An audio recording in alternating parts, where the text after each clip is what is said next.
هدى وبشرى للمؤمنين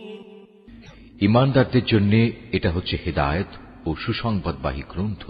الذين يقيمون الصلاة ويؤتون الزكاة وهم بالآخرة هم يوقنون তাদের জন্য যারা নামাজ প্রতিষ্ঠা করে, যাকাত আদায় করে, সর্বোপরি কিয়ামত দিবসের উপর যারা বিশ্বাস স্থাপন করে। إن الذين لا يؤمنون بالآخرة زينا لهم أعمالهم فهم يعمهون